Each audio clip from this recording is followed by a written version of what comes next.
toca continuar con esta cosa que yo le llamo, esto no es educación, esto tal vez sea instrucción, pero me parece interesante poder llegar a un montón de hogares con palabras, con cierta, yo creo que con una experiencia importante en lo que es llevar una vida con diabetes. Si bien soy médico, especialista en diabetes, también tengo diabetes desde los 15 años, hace ya 46 años que llevo esta enfermedad. Y lo fundamental, lo que quiero decirles siempre, es que la diabetes, cuando se la lleva bien, cuando se trata correctamente, no tiene por qué provocar una complicación. Es común, ustedes me han escuchado ya decir estas cosas, pero las repito. ¿Y las repito por qué? Porque suele suceder que cuando llega un paciente al consultorio con un reciente diagnóstico de diabetes, ni hablar cuando se da en los chicos, pero no solo con los chicos, sino con las personas adultas, llegan al consultorio con el diagnóstico nuevo de diabetes. Entonces, ¿qué aparece cuando se le dice a una persona, mire, usted tiene diabetes? Bueno, lo que aparece son las imágenes que la gente suele ver o las cosas que suelen escuchar acerca de quienes tienen diabetes y que han tenido una complicación. Complicación que nunca debe suceder. Bien, si digo nunca debe suceder, ¿por qué hablar de complicaciones? Miren, hace muchos años atrás, en una ciudad de Italia que se llama Saint Vincent, se reunieron un grupo de investigadores y de técnicos de la Organización Mundial de la Salud y de la International Diabetes Federation, que es la IDF, que es la entidad que nuclea a todos los médicos especialistas y las asociaciones de diabetes del mundo. ¿Se reunieron para qué? Para llegar a una conclusión acerca de las complicaciones de la diabetes. ¿Y a qué conclusión llegaron hace ya más de 50 años? Ellos dijeron en ese momento que, por ejemplo, en cuanto a complicación de los miembros inferiores, esto es, amputaciones no traumáticas, había que bajarlas al 50%. Se dijo que la ceguera que provocaba la diabetes debía descender en un grado parecido. Entonces, ¿qué podemos decir hoy, después de más de 50 años de aquella reunión? Que no se lograron los objetivos. Lamentablemente no se lograron los objetivos. Ahora, ¿por qué no se logran? Bueno, no se logran porque falta educación. Educación, vean, la cosa es así. En una mesa es sostenida por 4 patas. Bueno, supongan que la diabetes es una mesa sostenida por 4 patas, que es el tratamiento de la diabetes. ¿Y estas patas qué son? Plan alimentario, es decir, dieta, una buena alimentación, la medicación que hay que utilizar correctamente indicada, la actividad física, fundamental, la actividad física fundamental. Pero definitivamente, la pata más importante, yo creo que debiera ser una mesa con 3 patas y una en el medio, que es la educación en diabetes. La educación en diabetes es prioritaria, es fundamental, y vamos a seguir hablando de estas cosas en nuestros repetidos encuentros. Ahora nos vamos a una pequeña tanda y a nuestro regreso vamos a hablar un poquito acerca de el tratamiento de la diabetes que necesita de insulina. Gracias.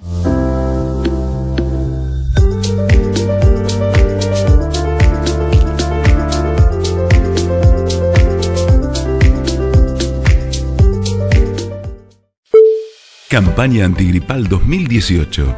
Deben vacunarse todas las embarazadas, niños hasta 24 meses de edad, madres hasta 10 días después del parto, profesionales de la salud, personas mayores de 65 años, obesos y enfermos crónicos. La vacuna es segura y gratuita para los grupos de riesgo. Consulta dónde vacunarte llamando al 148 opción 6. Gobierno de Mendoza.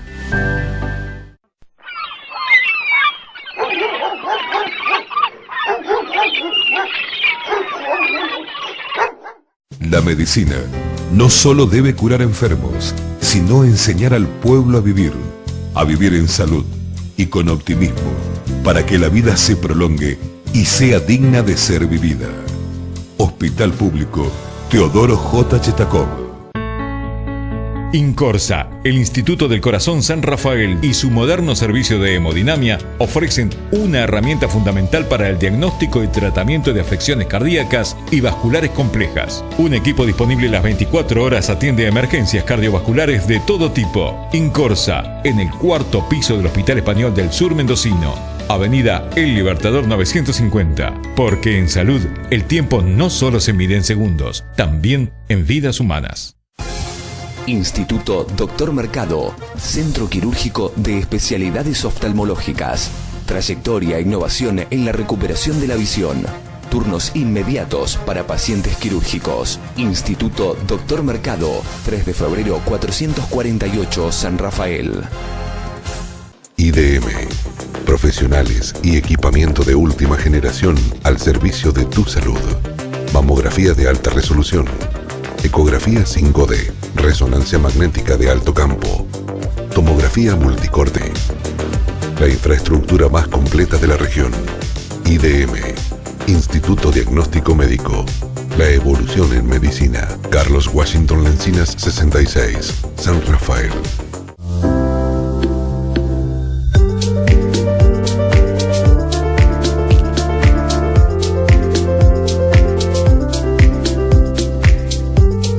Bien, amigos, les decía que íbamos a hablar de insulinoterapia. Entonces, estamos pensando en diabetes tipo 1, en niños, en jóvenes. No solamente. De hecho, que las personas que utilizan, que necesariamente deben tratarse con insulina, son los pacientes que tienen diabetes tipo 1, como yo. Pero aquellos pacientes que tienen diabetes tipo 2, enfermedad totalmente diferente, son dos enfermedades distintas, totalmente diferentes. Entonces, los pacientes que tienen diabetes tipo 2, y que por eso hablaba yo de educación, si están educados en diabetes como corresponde, de ninguna manera nos costaría tanto trabajo a los médicos sugerir el inicio de una terapia con insulina. Si bien yo digo que nos cuesta trabajo a los médicos indicar la insulinoterapia, debo decir también que los médicos somos muchas veces renuentes a la indicación de la terapia con insulina.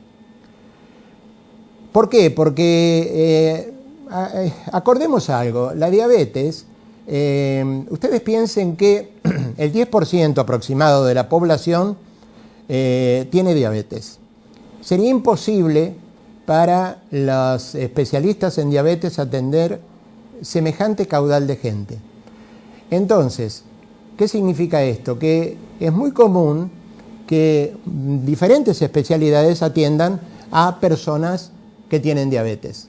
Pero claro, cuando se trata de indicar insulina, entonces es más común que el paciente llegue a la consulta con el especialista.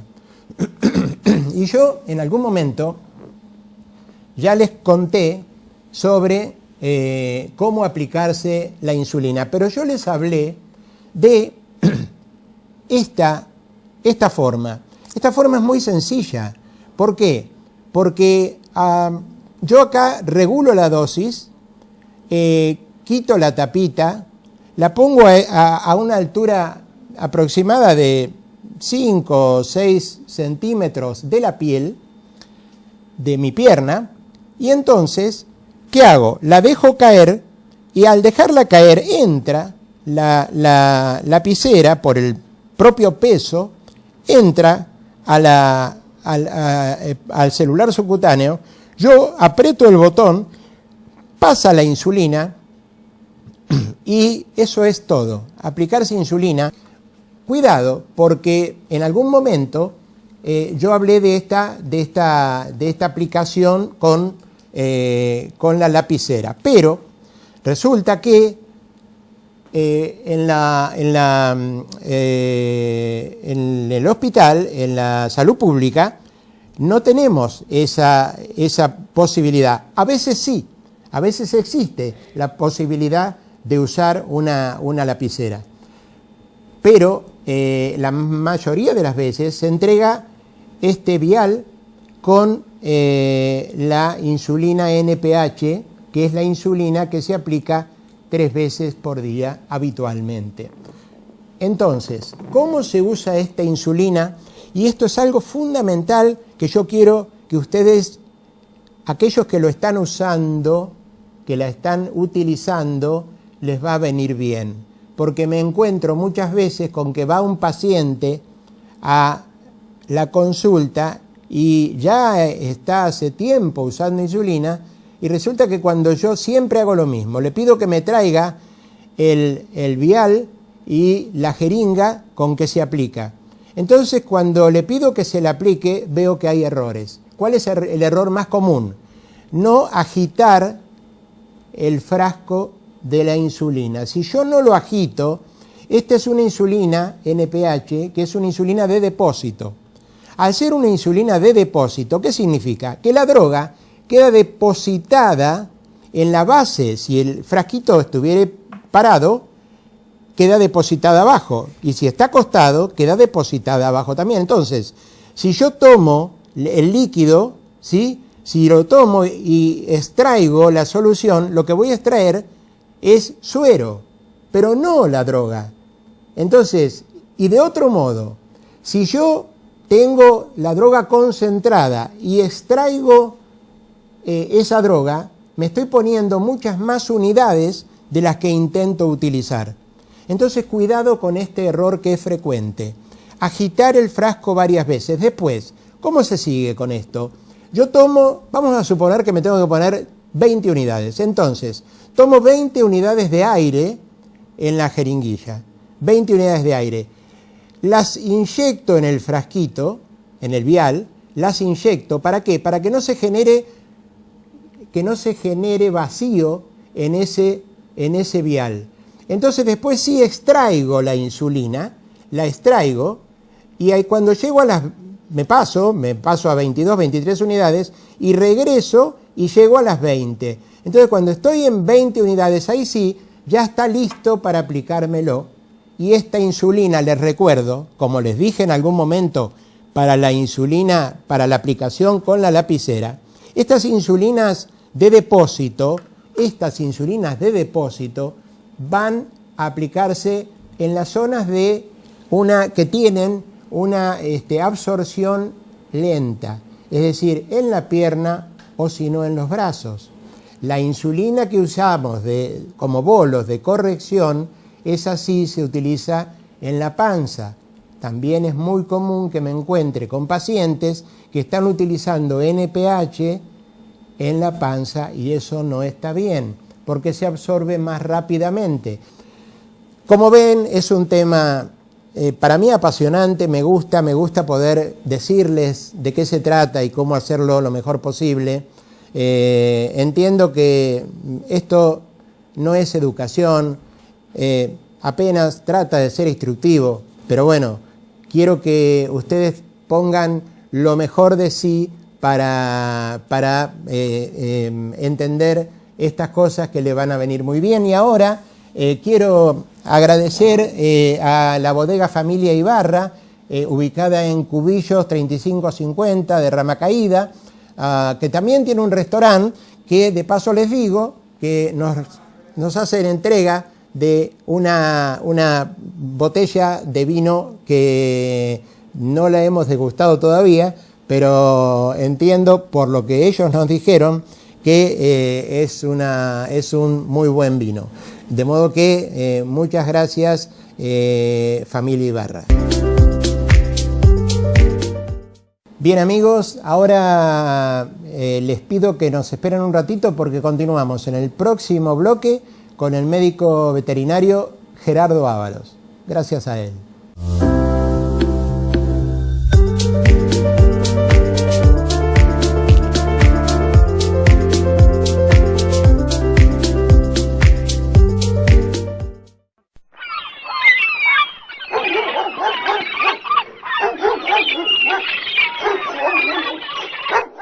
La medicina no solo debe curar enfermos, sino enseñar al pueblo a vivir en salud y con optimismo, para que la vida se prolongue y sea digna de ser vivida.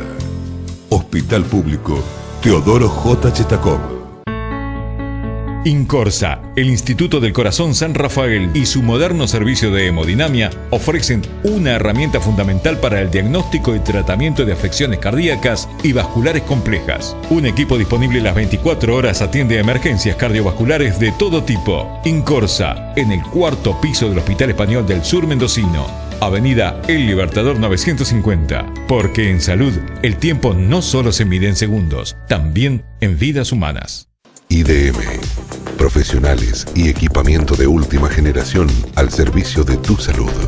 Mamografía de alta resolución, ecografía 5D, resonancia magnética de alto campo, tomografía multicorte. La infraestructura más completa de la región. IDM, Instituto Diagnóstico Médico. La evolución en medicina. Carlos Washington Lencinas 66, San Rafael. Comenzó la campaña antigripal 2018. Si estás embarazada, tenés que vacunarte. La vacuna es segura y gratuita para los grupos de riesgo. Consultá dónde vacunarte llamando al 148. Gobierno de Mendoza. Instituto Dr. Mercado, Centro Quirúrgico de Especialidades Oftalmológicas. Trayectoria e innovación en la recuperación de la visión. Turnos inmediatos para pacientes quirúrgicos. Instituto Dr. Mercado, 3 de febrero 448, San Rafael.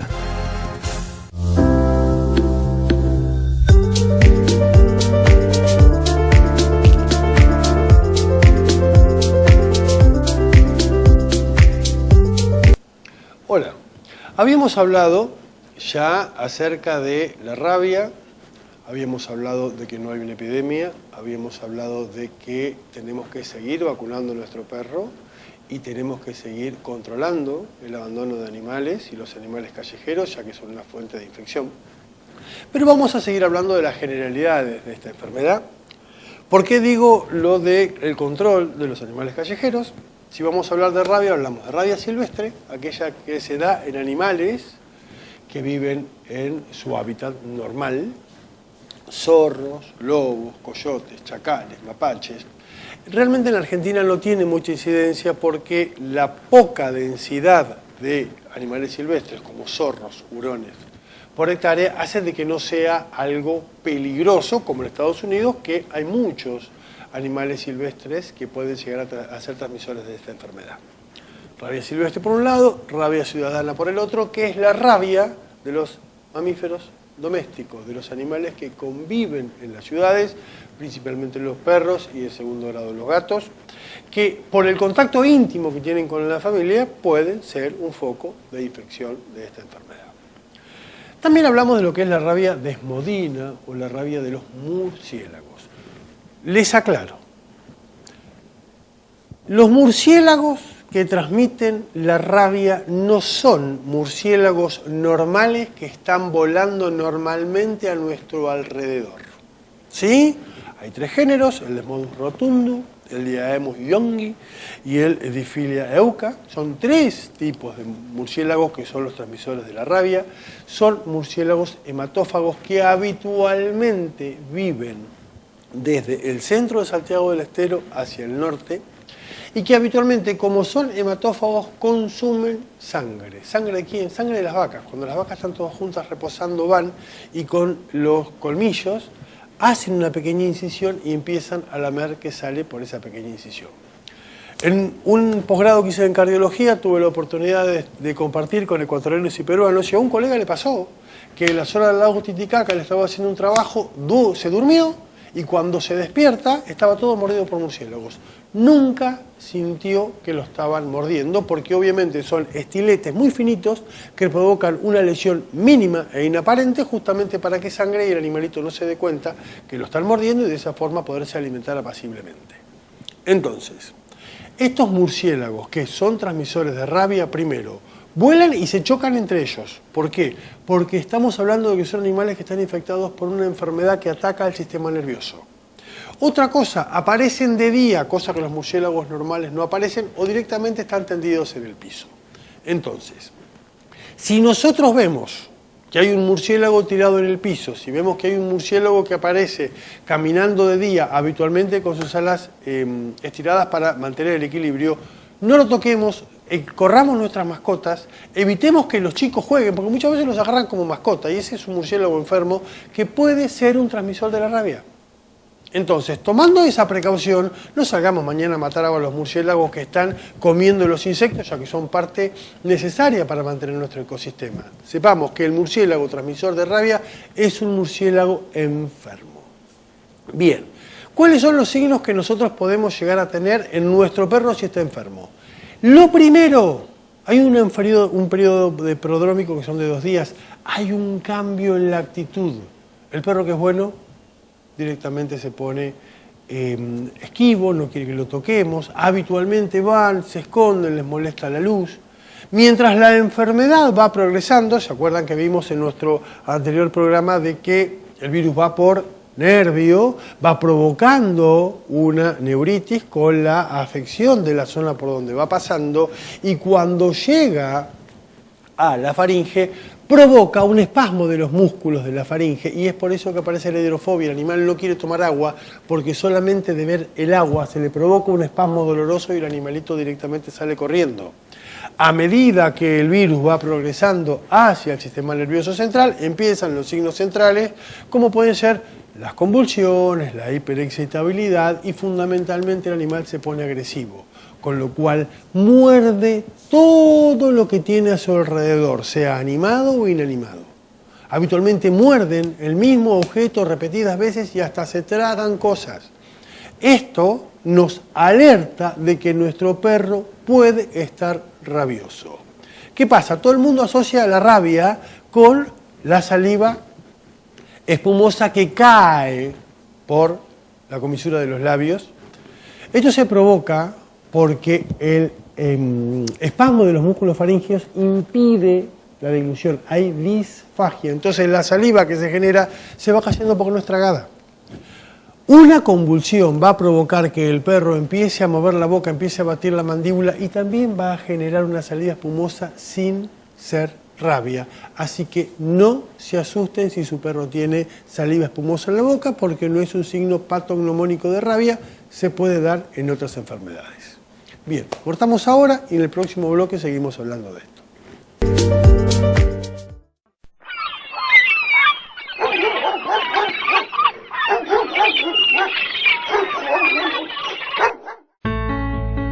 Incorsa, el Instituto del Corazón San Rafael y su moderno servicio de hemodinamia ofrecen una herramienta fundamental para el diagnóstico y tratamiento de afecciones cardíacas y vasculares complejas. Un equipo disponible las 24 horas atiende a emergencias cardiovasculares de todo tipo. Incorsa, en el 4º piso del Hospital Español del Sur Mendocino, Avenida El Libertador 950. Porque en salud, el tiempo no solo se mide en segundos, también en vidas humanas.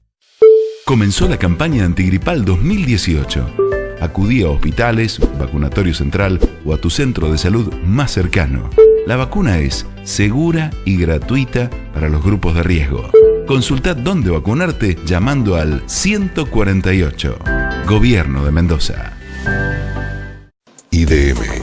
Profesionales y equipamiento de última generación al servicio de tu salud. Mamografía de alta resolución. Ecografía 5D, resonancia magnética de alto campo, tomografía multicorte. La infraestructura más completa de la región. IDM, Instituto Diagnóstico Médico. La evolución en medicina. Carlos Washington Lencinas 66, San Rafael. La medicina no solo debe curar enfermos, sino enseñar al pueblo a vivir en salud y con optimismo, para que la vida se prolongue y sea digna de ser vivida. Hospital Público Teodoro J. Chetacov. Instituto Dr. Mercado, Centro Quirúrgico de Especialidades Oftalmológicas. Trayectoria e innovación en la recuperación de la visión.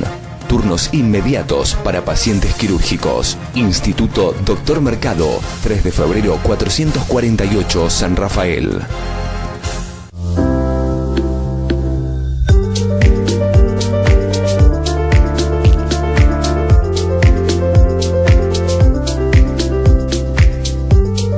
Bien, lo que hablamos antes, hablamos de lo que se llama fase furiosa o rabia furiosa, en donde el animal se pone hiperactivo, se pone agresivo, se le erizan los pelos del lomo, muerden, ¿sí? Cae la saliva porque el perro no puede tragar, muchas veces no puede cerrar la boca. Esa es la fase furiosa. Si hablamos de la fase paralítica o rabia paralítica, es rabia.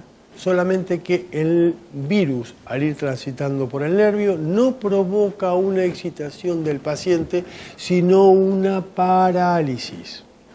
Va provocando que por donde va subiendo por ese nervio, va provocando la parálisis de los músculos que ese nervio iría a inervar, iría a comandar, y de esa forma, cuando el virus llega a la cabeza, provoca habitualmente una parálisis de los músculos masticadores, entonces el perro aparece con la boca abierta.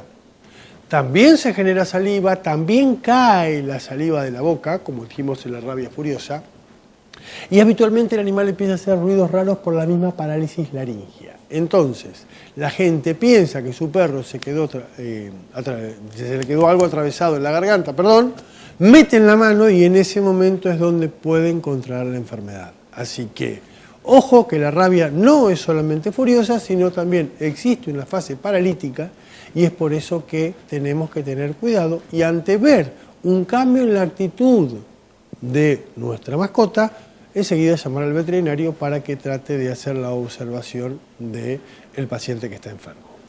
Si hablamos de cuáles son los signos en humano, y bueno, después de una mordida, habitualmente como el virus va subiendo por el nervio, hay una parestesia, hay un dolor, hay un hormigueo, hay una quemazón por donde el virus va subiendo, que habitualmente es uno de los signos por lo cual uno va a concurrir al médico para hacer un control y él es el que mejor sabe instaurar el tratamiento preventivo, sea tanto con suero como con vacunas, para evitar que esta enfermedad siga progresando.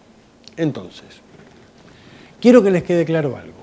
La rabia es una enfermedad viral, zoonótica, o sea, de los animales pasa al hombre, con lo cual nosotros tenemos que tener mucho cuidado. Primero, de los animales que los rodean. Tenemos que ser cautos y enseñarle a nuestros hijos que no se acerquen a cualquier perro, que no agarren animales silvestres como si fueran mascotas, que se alejen de los murciélagos que aparecen de día o están en una actitud anormal, ya que es una posible fuente de infección de esta enfermedad.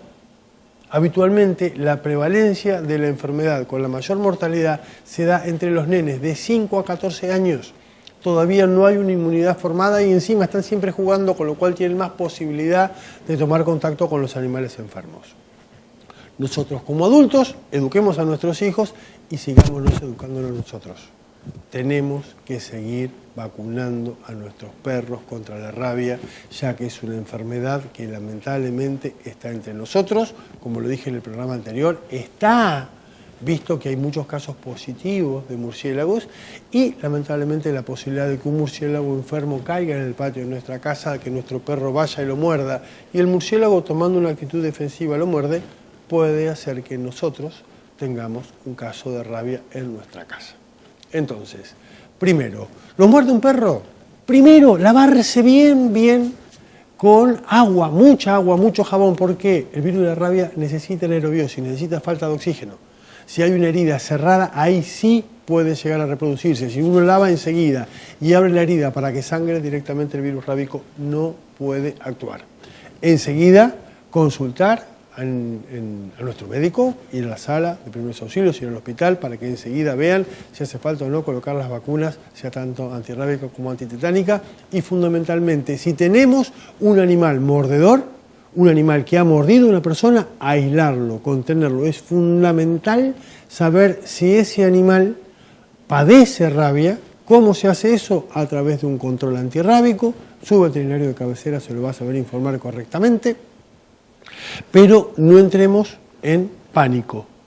Sabemos que es una enfermedad a la cual le tenemos que seguir dando muy importancia y la mejor forma de prevenirla es con la vacunación. Perdón que sea reiterativo, pero lamentablemente hay mucha gente que no sigue la vacunación antirrábica de su perro año a año y eso es fundamental. Espero haberles sido útil y ojalá nos vemos pronto.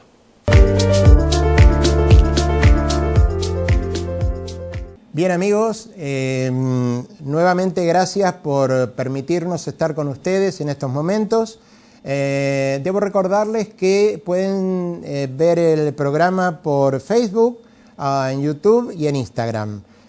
También pueden escribirnos a altamedicamza@gmail.com. Debemos agradecer además a Ambiente Muebles y Camilo Pizzas que nos permiten, colaboran con estos programas, y también, por cierto, a la Bodega Familia Ibarra, que nos permite agasajar a nuestros invitados con sus deliciosos vinos. Ellos tienen un restaurante en Cubillos 3550 de Rama Caída. Muchas gracias.